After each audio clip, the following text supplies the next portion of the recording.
Mining mafia వేల కోట్ల మేత. గత ప్రభుత్వ హయాంలో భారీగా రాయల్టీ, జీఎస్టీ, సీనరేజ్ ఫీజుల ఎగవేత. నిబంధనలకు విరుద్ధంగా వేల టన్నుల గ్రానైట్ అక్రమంగా తరలింపు. నకిలీ వే బిల్లులు, తప్పుడు నివేదికలతో మోసాలు. కరీంనగర్లో 3, ఖమ్మంలో ఒక గ్రానైట్ క్వారీల్లో మైనింగ్ శాఖ ప్రాథమిక విచారణ.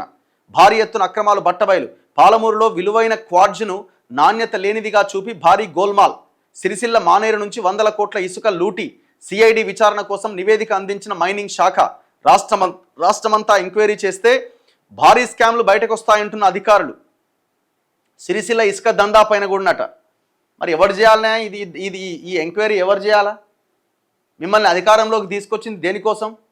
గత 10 ఏళ్లుగా జరిగిన అవినీతిని బయటకు తీసుకొచ్చి ఏమైనా ప్రభుత్వ ఖాతాలో ఓ 4 పైసలైనా కలిపితే కనీసం ప్రజలకు ఏమైనా ఉపయోగపడుతుందని అనుకొని మిమ్మల్ని అధికారంలోకి తీసుకొచ్చినారు. 2.5 సంవత్సరాలు అయింది, ఇంకా రిపోర్ట్ల దగ్గరనే ఆగిపోయింది లెక్క. 2.5 సంవత్సరాలు అయింది, ఇంకా రిపోర్ట్ల దగ్గరనే ఉన్నది. మైనింగ్ శాఖ రిపోర్ట్ తయారు చేసిందట, ప్రభుత్వానికి ఇచ్చిందట, ఆయన బూజ్ దులపాలనట, ఆయన ఎంక్వైరీకి ఆదేశించాలన్నట. ఎప్పుడు చేయాలి ఎంక్వైరీ? ఎప్పుడు చేయాలా? ఇప్పటి వరకు అవినీతి మీద జరిగిన ఎంక్వైరీల్లో ఏ ఎంక్వైరీ ముందుకు పడ్డది? అన్ని లాలూచీలు, కాంప్రమైజ్లే కదా.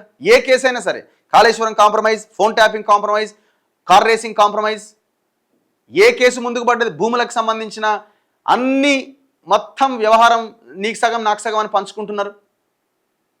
ఈ మైనింగ్కి సంబంధించినది బయటపడుతుందా? అంత దొంగలు వీళ్ళున్నారు, వాళ్ళు ఉన్నారు, అందరు ఉన్నారు. గతంలో జరిగింది, మళ్ళీ ఇప్పుడు కూడా జరుగుతూనే ఉన్నది కదా. ఆగిందా? ఇప్పుడు గత 10 ఏళ్లుగా జరిగిన అవినీతి, ఇసుక దందా గురించి మాట్లాడుతున్నాం. ఇప్పుడేమన్నా ఆగిందా? పోనీ. సిరిసిల్ల ఇసుక దందా పైన సిరిసిల్ల కేంద్రంగా మానేరు ఇసుక తవ్వకాల్లో 100 కోట్లు దారి మళ్లినట్లు మైనింగ్ శాఖ నివేదించింది. ఈ దందాపై నేషనల్ గ్రీన్ ట్రిబ్యునల్, కాగ్ అప్పటి సర్కారుపై తీవ్ర ఆగ్రహం వ్యక్తం చేసినాయి.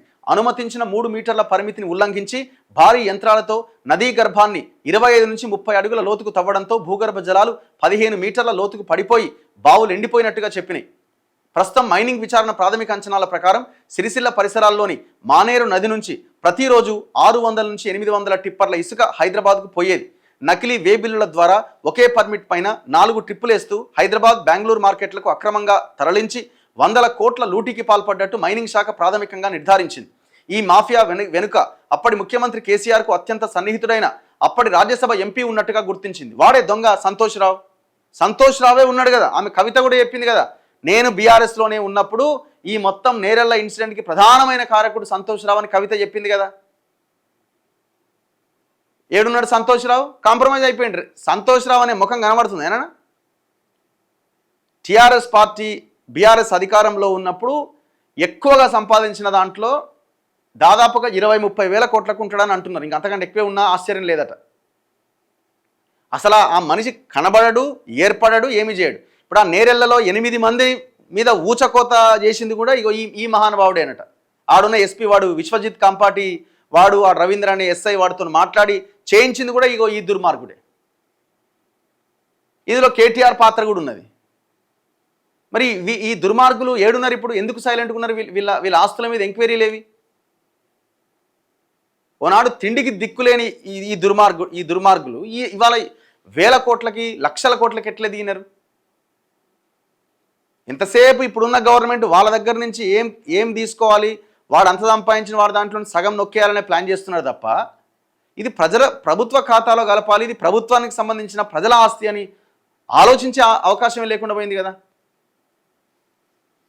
ఇసుక తవ్వకాలకు జీపీఎస్, ఆన్లైన్ ట్రాకింగ్ లేకుండా ప్రైవేటు వ్యక్తులకు సబ్ కాంట్రాక్టులు ఇవ్వడం పైన సిఐడికి వివరాలు అందించడం గమనార్హం. ఆడ ఎమ్మెల్యే ఎవరు? కేటీఆర్. మొత్తం పనిచేసింది ఎవరు? సంతోష్ రావు.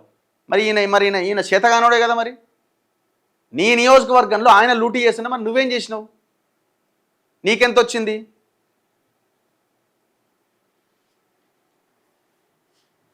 ఇప్పుడు మీరు చూడండి, దీని మీద యాక్షన్ ఉంటుందా? ఉండదు. నేరెళ్ల బాధితులకి న్యాయం చేయలేకపోయింది కదా రేవంత్ రెడ్డి ఇంతవరకు. ఇప్పుడు కాంగ్రెస్ గవర్నమెంట్ వచ్చింది కదా, ఆనాడు ఆ ఇష్యూని రాజకీయంగా వాడుకున్నారు కదా వీళ్ళంతా. అరే ఎస్సీ కమిషన్ రిపోర్ట్ లేదండి ఇంతవరకు. కేంద్రంలో బీజేపీలో ఉన్న వాళ్ళు కూడా ఇందులో భాగస్వాములే, కాంప్రమైజ్ అయిపోయారు వాళ్ళు. ఎస్సీ కమిషన్ అమ్ముడుపోయింది, జాతీయ ఎస్సీ కమిషన్. ఆనాడు సంతోషించిన డబ్బులకు అమ్ముడుపోయింది ఎస్సీ కమిషన్.